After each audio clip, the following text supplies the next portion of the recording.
नमस्कार दोस्तों, स्वागत है आपका हमारे इस यूट्यूब चैनल द विश्लेषक में। काफ़ी समय हो गया था आप लोगों के बीच में वार्ता नहीं कर पा रहा था। खैर, इसके पीछे कोई बहुत बड़ी वजह नहीं थी। वजह ये थी कि सही में कोई वजह नहीं था कि आप लोगों के बीच में मैं कुछ चर्चा करूं। जाहिर सी बात है, आप लगातार देख रहे होंगे, नज़र बनाए हुए होंगे खबरों पे कि झारखंड की जो परीक्षा कराने वाली एजेंसीज़ हैं वो किस प्रकार से काम कर रही हैं। एजेंसीज़ ने कुछ ऐसा इन दिनों कुछ किया ही नहीं जिसको लेकर के आदमी चर्चा करे और उस पर कुछ विश्लेषण करे और कोई खबर बनाए। खैर, इसी बीच छात्रों के बीच में एक बहुत बड़े असमंजस की स्थिति बनी हुई है कि आखिरकार जेएसएससी और जेपीएससी कर क्या रही है, क्या परीक्षा होंगी नहीं होंगी। जो पूरी तरीके से मार्केट में अनिश्चितता का जो माहौल बना हुआ है, उसी के बीच में आप लोगों के लिए ये वीडियो लेकर के आ रहा हूँ, जिसमें स्पष्ट तरीके से बहुत सारी बातें रखी जाएंगी। और मैं आप लोगों से कहूँगा कि इन सारी बातों को देखने के बाद अपनी सुझाव ज़रूर कमेंट में दें और ठीक लगता है तो चैनल को कृपया सब्सक्राइब करें। चलिए आगे बढ़ते हैं। तो मैं आपको बता दूं कि जेएसएससी और जेपीएससी जो दोनों परीक्षा लेने वाली झारखंड की एजेंसीज़ हैं, ये 100% इस साल परीक्षा कंडक्ट कराने की तैयारी में है। इसमें कोई दो राय नहीं है। इस चीज़ को लेकर के जेएसएससी ने जो अपना कैलेंडर निकाला, जैसा कि पहले से ही झारखंड के सभी युवाओं को आशा थी जेएसएससी से कि वो कैलेंडर को फेल करेंगे, और जेएसएससी सभी की आशाओं पर पानी नहीं फेरा, खरा उतरा और उसने कैलेंडर को आते आते फेल कर दिया। पता नहीं किस आपाधापी और किस पॉलिटिकल प्रेशर या फिर छात्र आंदोलन के प्रेशर में आकर के ये कैलेंडर निकाला गया था, जिसके पीछे ना कोई प्लानिंग था और ना ही उसको एग्जीक्यूट करने का कोई एक ठोस रणनीति, जिस वजह से जेएसएससी का कैलेंडर आते आते फेल हो गया। रही बात जेपीएससी की, तो जैसा कि आप लोगों को पिछले दिनों पता चल ही गया होगा कि जेपीएससी जो है 11th जेपीएससी का परीक्षा कंडक्ट कराने के लिए सेंटर्स को फाइनलाइज कर रहा है। इससे ये भी साफ साफ होता है कि सरकार जो है इस साल 11वीं जेपीएससी की भी परीक्षा लेगी। लेकिन इसी बीच समस्या अब कहाँ आ रही है और इन परीक्षाओं में क्यों देरी हो रही है। जेएसएससी के कुछ बहुप्रतीक्षित परीक्षा जैसे कि जेएसएससी सीजीएल, एक्साइज कांस्टेबल आदि के अभी तक नोटिफिकेशंस क्यों नहीं आए हैं, इन पर थोड़ा चर्चा करते हैं। आप लोगों को भी विभिन्न माध्यमों से पता चला होगा कि जेएसएससी के कैलेंडर नहीं निकलने के पीछे के कुछ वजहें ये हैं कि सिलेबस में जो लैंग्वेज पेपर है उनकी भाषा में मानकीकरण किया जा रहा है। यानी जैसे आपने पिछले दिनों देखा था, जब नोटिफिकेशन आया था तो खोरठा वाले आंदोलन कर रहे थे कि उनका सिलेबस बड़ा है, तो कभी नागपुरी वाले आंदोलन कर रहे थे कि खोरठा वाला का ज़्यादा छोटा हो गया, हमारा बड़ा रह गया। तो इसी चीज़ को लेते हुए सिलेबस मानकीकरण का कार्य चल रहा है। और कुछ लोग ये कह रहे हैं कि बहुत सारी सीटें जुड़ करके आनी है, इस वजह से लेट हो रहा है। अब इन दोनों विषयों पर बात करेंगे। देखिए, सबसे बड़ी समस्या ये है कि हमारे राज्य में जो भी परीक्षा कंडक्ट कराने वाली एजेंसीज़ हैं, ये ट्रांसपेरेंट तरीके से अपने स्टेक होल्डर्स के सामने नहीं आती। ये जो जेएसएससी और जेपीएससी हैं, ये किसके प्रति जिम्मेवार होनी चाहिए इनको? जो अभ्यर्थी इनके परीक्षाओं की तैयारी करते हैं, इनका इंतज़ार करते हैं, तो जाहिर सी बात है किसी न्यूज़ प्लेटफॉर्म के माध्यम से या फिर सोशल मीडिया के माध्यम से या फिर अपने ऑफिशियल ट्विटर हैंडल या फिर जो भी हो उसके माध्यम से लगातार बच्चों के संपर्क में इनको रहना चाहिए और अपडेट करते रहना चाहिए। ट्रांसपेरेंसी नहीं होने का सबसे बड़ा खामियाजा लोग ये भुगत रहे हैं कि झारखंड में इतने ज़्यादा सूत्रधारी हो गए हैं कि उनके वजह से स्टूडेंट्स पागल बन रहे हैं। जैसा आपने पिछले दिनों में देखा होगा कि अलग अलग चैनल के अलग अलग सूत्रधारी लोगों ने अलग अलग जो है चीज़ें क्लेम की। उसमें कुछ ये था कि इस सप्ताह आ जाएगा तो शुक्रवार तक आ जाएगा, 200% बुधवार तक आ जाएगा।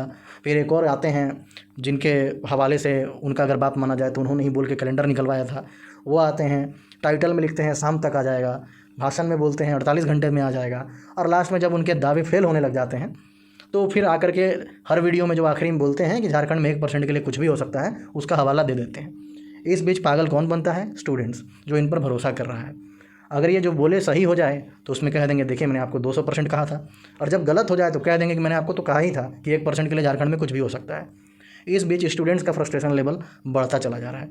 और सबसे बड़ी शर्म की बात यह है कि आखिरकार स्टूडेंट्स को इन सूत्रधारों के भरोसे रहना जरूरी पड़ ही क्यों रहा है। जाहिर सी बात है, जो एजेंसीज़ हैं उनके बीच में ट्रांसपेरेंसी नहीं है। और मैं इन सूत्रधारी लोगों को एक सिरे से खारिज इसलिए करता हूँ कि ये लगातार वीडियो बना बना के जो अपने अपने सूत्रों का हवाला दे रहे थे, उसी बीच जेएसएससी डिप्लोमा लेवल का जेई का नोटिफिकेशन आ जाता है।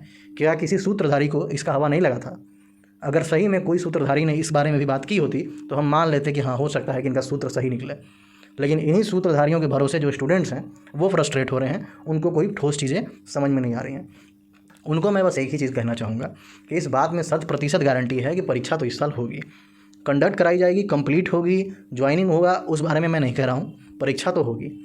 अब जैसा कि आपको पता है कि परीक्षा कैलेंडर में सितंबर दिया गया था, 3 महीने में फिर उसके बाद साल अंत हो जाएगा, तो इस साल परीक्षा होगी। इसको मानते हुए अगर आप तैयारी कर रहे हैं तो आपको तो पहले किसी भी सूत्रधारी के भरोसे बैठना ही नहीं चाहिए कि कौन क्या कह रहा है, कौन क्या नहीं कह रहा है। आपको बस अपनी पढ़ाई करनी चाहिए, इस बात को मानते हुए कि परीक्षा तो इस साल होगी ही, भले ही सितंबर में ना हो, अक्टूबर में होगी, लेकिन इसी साल होगी। तो इसलिए आप लोग सूत्रधारी का इंतजार ना करें और अपनी परीक्षा की तैयारी चुपचाप करें। और मैं इसलिए ऐसा कह रहा हूँ कि आपको लग रहा होगा कि अभी 3 महीने का समय है, आराम से कर लेंगे, लेकिन आपको अंदाज़ा नहीं है कि कंपटीशन का लेवल किस स्तर पे जाने वाला है। जैसा कि आपको पता है कि जो 60-40 नीति के चलते जो 40% ओपन हो गया है, उसका खामियाजा कितना ज़्यादा भुगतना पड़ेगा। अब मैं बात करता हूँ जेएसएससी और जेपीएससी की थोड़ी सी कार्यशैली के ऊपर। अब आगे का एनालिसिस थोड़ा सा कंपैरेटिव होगा, आप थोड़ा ध्यान से देखिएगा। हम बिहार से अलग हुए थे, अलग झारखंड में आए थे, किस लिए? ताकि हम उनसे बेहतर बन सकें, उनसे बेहतर प्रोग्रेस कर सकें, उनसे अच्छा हम भविष्य झारखंड के लोगों को दे सकें। लेकिन एक छोटा सा कंपैरिजन मैं आपको बताता हूँ। पिछले दिनों लगभग 1-1.5 महीने के अंतराल में बिहार में लगभग 2.25 लाख शिक्षकों के पद सृजित किए, उनकी नियमावली बनाई, उनका सिलेबस बनाया, उनका पैटर्न सेट किया, उनकी एजेंसी तय किया, और अगले हफ्ते उसकी नोटिफिकेशन भी आपके सामने देखने के लिए मिल जाएगी। उसी प्रकार से बिहार ने लगभग 75,000 पुलिसकर्मियों के नए पद को सृजित किया। जैसा कि आपको पता है, जनसंख्या बढ़ रही है, कार्यभार बढ़ रहे हैं, डिपार्टमेंट्स बढ़ रहे हैं, तो जाहिर सी बात है नौकरियाँ भी बढ़ेंगी। तो नए 75,000 पद सृजित किए, और इसी महीने के अंत तक बिहार में लगभग 21,000 कांस्टेबल की बहाली और लगभग 1,300 के आसपास दरोगा की बहाली फिर से निकलने वाली है। और आपको ज्ञात हो कि पिछले 5 सालों में ये चौथी बार बिहार दरोगा की बहाली निकालने जा रहा है। और अलग अलग टाइप के जो दरोगा, इन्फोर्समेंट दरोगा, फॉरेस्ट दरोगा निकालता है, मैं उसको गिन नहीं रहा हूँ, ये जो मेन सिविल दरोगा निकालता है उसके बारे में बोल रहा हूँ। वहीं दूसरी ओर आप झारखंड को देखिए, सिलेबस मानकीकरण ये काम कार्मिक विभाग का है, और ये कितना ढीला तरीका से कर रहे हैं कि आखिरकार इनको कैलेंडर फेल करना पड़ जा रहा है, लेकिन इनका सिलेबस तय नहीं हो पा रहा है। अरे जब आपकी नियोजन नीति 2 मार्च को ही कंफर्म हो गई थी, तो आप 3 महीने से क्या सोए हुए थे? इंतजार कर रहे थे कि जब कैलेंडर फेल होगा उसके बाद हम सिलेबस का मानकीकरण शुरू करेंगे? अगर इस बात में जरा से भी सच्चाई है, तब मैं उनसे ये सवाल पूछ रहा हूँ। और दूसरी ओर मैं आपको जेपीएससी का बताता हूँ। अगर मतलब अलग अलग है ना, करंट अफेयर में आप पढ़ते हैं, स्टैटिक जीके में पढ़ते हैं कि भारत के सबसे स्लोएस्ट ट्रेन कौन है, उसी प्रकार से आने वाले दिनों में अगर पूछ दिया जाए कि भारत की सबसे सुस्त लोक सेवा आयोग कौन है, तो जेपीएससी उसमें सबसे प्रथम पे रहेगा। ऐसा मैं इसलिए कह रहा हूँ, आपको ज्ञात होगा अगस्त सितंबर के दरमियान जेपीएससी ने कमेटी बनाई थी। कमेटी किस चीज़ की बनाई थी? आपको पता होगा कि 7th जेपीएससी का मामला कोर्ट में गया था, सिर्फ इस वजह से कि पीटी में आरक्षण देने का मामला अस्पष्ट था, नोटिफिकेशन में स्पष्ट तरीके से नहीं लिखा हुआ था, जिस वजह से मामला कोर्ट में गया, एक रिवाइज रिजल्ट निकालना पड़ा। उसी चीज़ को लेकर के कमेटी बनाई गई। वो कमेटी अपना रिकमेंडेशन सौंपती, उस पर मीटिंग होती, उस पर काम होता, उससे पहले ही कमेटी के अध्यक्ष रिटायर हो जाते हैं। फिर वो रिकमेंडेशन ठंडे बस्ते में चला जाता है, फिर नई कमेटी गठित होती है। उस नई कमेटी गठित होने के बाद बिना बैठक हुए उस कमेटी के सचिव 1 महीने की छुट्टी पे चले जाते हैं, फिर उधर से लौटते हैं, फिर उस कमेटी पर बैठक चालू होती है। और आज के दैनिक भास्कर में आप देखेंगे कि कमेटी ने एक रिपोर्ट तैयार की है। अगर आप जोड़िए तो कितना महीना हो रहा है? 4 महीना उधर, 5 महीना इधर, 9 महीना। 9 महीना में बच्चा पैदा हो जाता है, लेकिन 9 महीना में इन लोग से एक लाइन का संशोधन नहीं हुआ। और वो संशोधन में क्या लेकर के आए हैं? जो पहले से लिखा हुआ था कि 8% तक कट ऑफ को गिराया जा सकता है SC ST EWS के मामले में, उसी चीज़ को लेकर के फिर से ये प्रस्ताव बना के सरकार को भेजा गया है। लेकिन पिछली बार जो चीज़ें थी वो अस्पष्ट थी, इस बार थोड़ा सा उसको क्लियर किया गया है। मात्र एक लाइन का संशोधन ये 9 महीना में करके लाए हैं। समझ जाइए कि झारखंड में सरकार ने कैसे गधे और कितने सुस्त IAS अधिकारियों को भर्ती करके रखा हुआ है। इनको उठा करके सेंटर में फेंकिए, और आपके नए नए, चाहे दूसरे स्टेट से या फिर सेंटर में या फिर किसी अन्य राज्यों में जो अच्छे अधिकारी काम कर रहे हैं उनको बुलाइए। हर जगह पे आप छोटे कर्मचारियों के ऊपर रिव्यू मीटिंग बैठाते हैं, काम कैसे चल रहा है, थानों में काम कैसे चल रहा है, ब्लॉक में काम कैसे चल रहा है। इन बड़े IAS अधिकारियों के ऊपर रिव्यू मीटिंग क्यों नहीं बैठती? सिर्फ इसलिए ताकि वो छवि रंजन और पूजा सिंघल की तरह लूट करके और वीरेंद्र राम के जैसा पैसा पहुंचाते रहें? सिर्फ इसलिए?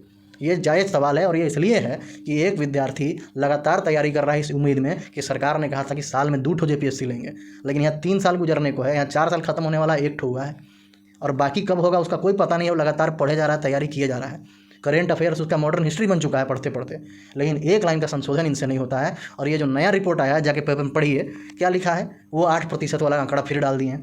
अरे हमें समझ में नहीं आती बात कि आखिरकार ये अधिकारी ऐसा नियम क्यों ही बनाते हैं कि जो अस्पष्ट रहे और फिर उसको लेकर कोई कोर्ट में चला जाए। जब यूपीएससी और अन्य स्टेट पीसीएस साफ साफ लिखते हैं प्रारंभिक परीक्षा और मुख्य परीक्षा दोनों में आरक्षण का लाभ दिया जाएगा, तो वही चीज़ को यहाँ कॉपी पेस्ट कर देने में कौन सी इतनी बड़ी आफत आ रही है? मुझे ये बात समझ में नहीं आता। ये जब भी कहीं का कॉपी करते हैं, कहीं से नियमावली उठाते हैं, तो जानबूझ करके ऐसा अड़ंगा लगाते हैं ताकि वो मैटर जाके कोर्ट में फंस जाए। और पता नहीं लॉ कमीशन इनको कैसे परमिशन दे देता है, क्या पता ये लॉ कमीशन के पास जाते भी नहीं होंगे।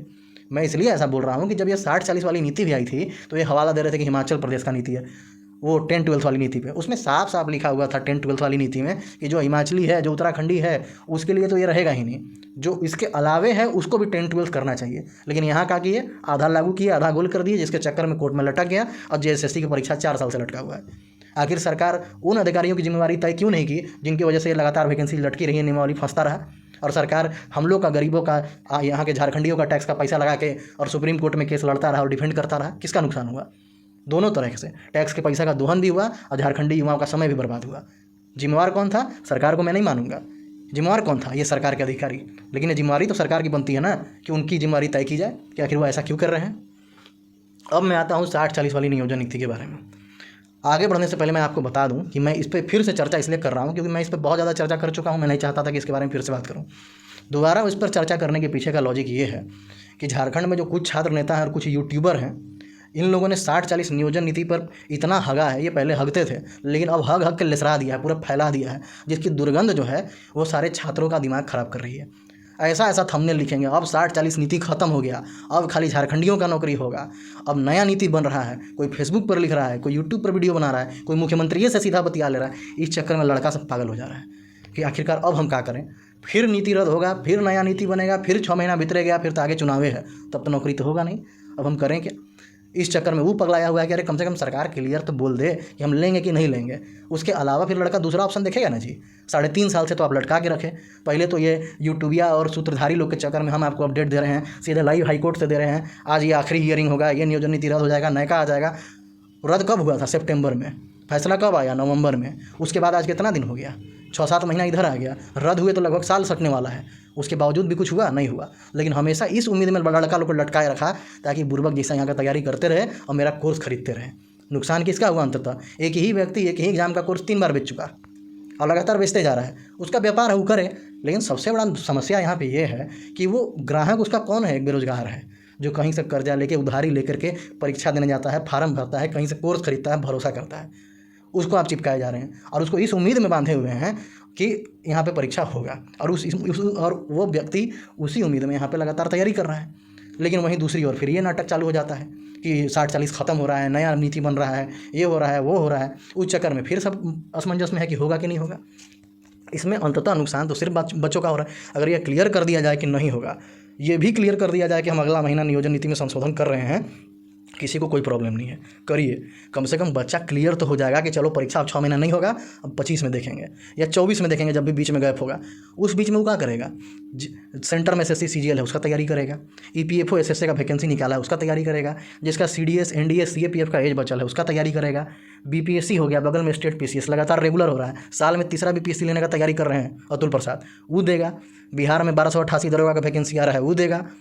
बिहार में 21,000 सिपाही का बहाली आ रहा है, वो देगा। ये सब जो बहाली है वो लॉक नहीं है, खाली टीचर वाला जो अभी नया किया है वो लॉक है। तो अरे कम से कम क्लियर कर दीजिए ना कि अगला 6 महीना और वैकेंसियाँ नहीं लेंगे और एग्जाम नहीं लेंगे। लड़का लोग दूसरा ऑप्शन देखेगा ना। लेकिन नहीं, एक तरफ नेता लोग भड़काएगा ही कि अरे भाई तो नीति बदल रहा है, ये बदल जाएगा, नया नीति बनेगा। तो एक तरफ लगेगा कि 6 महीना लटका, एक तरफ उन्हें मास्टर कहेगा मेरा सूत्र कह रहा है कि 200% आ जाएगा। लड़का फिर कन्फ्यूज। ये वो कह रहा है कि लग रहा है कि नीति बदलेगा तो परीक्षा अटकेगा, ये वो कह रहा है कि लो सूत्र कह रहा है कल आ जाएगा, आज शाम तक आ जाएगा। उस चक्कर में लटका हुआ है। अरे भैया, मैं आप लोगों से निवेदन कर रहा हूँ, अपना दुकानदारी किसी और मुद्दा पर चला लीजिए। बहुत सारा मुद्दा है, केरला स्टोरी पर भी वीडियो बनाइए, पूरा आएगा, दबा के चाँप के व्यूज आएगा, पूरा खुद देखिए, पूरा यूट्यूब एनालिटिक्स का मजा लीजिए, पूरा उसका AI इंजन को मजा लीजिए। अरे कुछ और कर लीजिए, लेकिन ई बेरोजगार लोग को परेशान मत कीजिए। समझ में आया? मैं आप लोगों से एकदम हाथ जोड़ करके विनती कर रहा हूँ, निवेदन कर रहा हूँ। ऐसा इसलिए कर रहा हूँ कि लगातार बहुत सारे बेरोजगार लड़के हैं जिनको मैंने कभी कभी फ़ोन करके समझाया, वो लगातार मुझे फ़ोन करके कह रहे हैं कि इतनी अस्पष्ट स्थिति बनी हुई है, हम करें तो करें क्या। और ये सरकार की जिम्मेवारी बननी चाहिए कि वो आकर के सामने कहें कि आप टेंशन मत लीजिए, हम आपका परीक्षा इस साल करा देंगे, आप हमारे कैलेंडर पर भरोसा कीजिए। कैसे भरोसा करें? कैलेंडर तो आते आते फेल हो गया। अब दूसरा, अब आखिरी जो है टॉपिक जिस पे हम बात करने जा रहे हैं वो है नियुक्ति पत्र वितरण वाला है।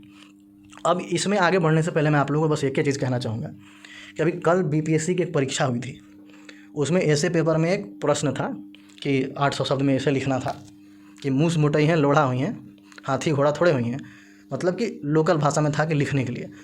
इस बात में कोई दो राय नहीं है कि आने वाले साल में ये भी क्वेश्चन पूछ दे कि माल महाराज का मिर्जा खेले होली। अगर ये प्रश्न आता है ना तो इसमें खाली हेमंत सोरेन का नाम लिख के आ जाइए, आपको 800 शब्द का जो है उसमें 50 नंबर का 40 नंबर मिल जाएगा। ऐसा मैं क्या है कह रहा हूँ, ये व्यंग है, जाहिर सी बात है, इसको व्यंग ही समझें, क्योंकि बहुत सारे ऐसे अनपढ़ लोग भी हैं कि इसको सीरियस मान लेंगे। ये व्यंग है, इसको व्यंग समझें। मैं ऐसा इसलिए कह रहा हूँ, ये नियुक्ति पत्र एगो वितरण कार्यक्रम चल रहा है, इनका 21 था नियुक्ति वर्ष, 22 आया नियोजन नीति वर्ष, 23 इनका नियुक्ति पत्र वितरण वर्ष चल रहा है। ऐसा नियुक्ति पत्र का वितरण जो नियुक्ति में इनका 1% का योगदान नहीं है। और ऐसा मैं इसलिए कह रहा हूँ, आपके सामने तो सब कुछ है, पूरी तरीके से क्लियर है। असिस्टेंट पब्लिक प्रोसिक्यूटर का वैकेंसी पिछले सरकार का, पंचायत सचिव का वैकेंसी पिछला सरकार का, मास्टर का वैकेंसी पिछला सरकार का, छठी जेपीएससी पिछला सरकार का, असिस्टेंट इंजीनियर पिछला सरकार का। इनका कौन ची है? खाली 252 वाला, 252 सीट वाला 7वीं जेपीएससी, उसके अलावा कुछ है नहीं। उसका वैकेंसी नियुक्ति कोर्ट करवा रहा है, नियुक्ति पत्र बांट रहे हैं और पोस्टर छपवा रहे हैं। अरे भैया तनको लाज है? मतलब क्या कहा जाए, वो अश्नीर गुरुवर के भाषा में एक ठो शब्द था ना, वो कह देंगे तो थोड़ा सा ख़राब हो जाएगा। उसी शब्द का इस्तेमाल मुझे यहाँ पे एकदम उपयुक्त लग रहा है। जौन सा पन था, जिस पन की बात की गई थी, जिसकी वजह से अश्नीर गुरुवर फेमस है, वही वाला चीज़ यहाँ पे सूट करता है और नहीं। और आगे बढ़ने से पहले एक और मैं बात बताऊँ। एक और बहुत प्रकांड विद्वान PhD विधायक हैं, कहाँ के विधायक हैं मैं आपको नहीं बताना चाहूँगा, जानिए समझिए गए होंगे। पूरा एकदम लंबा लंबा फेंकने वाला, जिनके मुँह से वो शब्द निकलता है रघुवर दास का पाप, उस पर थोड़ा सा बात कर लें। कल भी उनका फेसबुक पर पोस्ट आया था कि रघुवर दास का पाप है। उनसे मैं पूछना चाहता हूँ, कौन पाप है? पंचायत सचिव अभ्यर्थियाँ पाप है, या जो रघुवर दास का नीति था वो पाप है? अगर अभ्यर्थी पाप है तो ये ज़बरदस्त अभ्यर्थियों का अपमान है। वो तो आपको फिर लगेगा जूता से पीटने, कितना बड़ा गलत बात आप बोल दिए। स्टूडेंट पाप होता है, वो तैयारी कर रहा है, अपना घर से कर्जा करके अपना फसल बेच के तैयारी कर रहा है, पढ़ रहा है, तो पाप है। अब अगर बात करते हैं उनकी नीति के बारे में, तो आप ही बताइए कि 13 जिला में 100% लॉक, अब 11 जिला में 50-50, वो पाप था। बाउरी कमेटी के आधार पर तृतीय और चतुर्थ वर्ग तो छोड़िए, द्वितीय वर्ग जिसमें जैसे CGL आता है, उस तक को 100% लॉक किया हुआ चीज़ वो पाप था। तो आप कौन चीज़ कर रहे हैं? 60-40 में 40% पूरे इंडिया के लिए ओपन ही पुण्य का काम है। उन्हें कोयला लूटना, उन्हें पत्थर लूटना, उन्हें छवि रंजन से ज़मीन लुटवाना, उन्हें पूजा सिंघल से नरेगा घोटाला करवाना, वो कौन ची है? पुण्य है? अरे भैया ऐसा पुण्य है तो हम तो भगवान से एकदम निवेदन करेंगे कि इस पुण्य का फल जरूर दिया जाए इनको। 24 में 3 गो चुनाव है, म्यूनसिपलिटी का, लोकसभा का और विधानसभा का। बढ़िया है, पुण्य का फल मिलेगा। इसमें हम लोग क्या कर सकते हैं? भगवान पुण्य देगा, झारखंड के लोगों को सद्बुद्धि देगा, झारखंड का लोग आपको पुण्य का फल दिलवा देगा। फिर आप लोग का जो घमंड है टूट जाएगा। जेकरे तेकरे पाप बोलने चल रहे हैं, आपका बचवा कोई पाप बोलेगा, कैसा लगेगा आपको? समझिए किसी बात को। मतलब क्या कहा जाए, विधायक हैं, कह देंगे फल का हम विद्वान हैं, PhD केले हैं, ये केले हैं, बयान देखिए का है, शर्म आता है। खैर बहुत ज़्यादा फ्रस्ट्रेशन है, क्या कहा जाए। बहुत सारे बच्चों से बात करने के बाद, बहुत सारे अभ्यर्थियों से बात करने के बाद उनकी पीड़ा मैं अपने शब्दों में आप लोगों के बीच में रख रहा हूँ।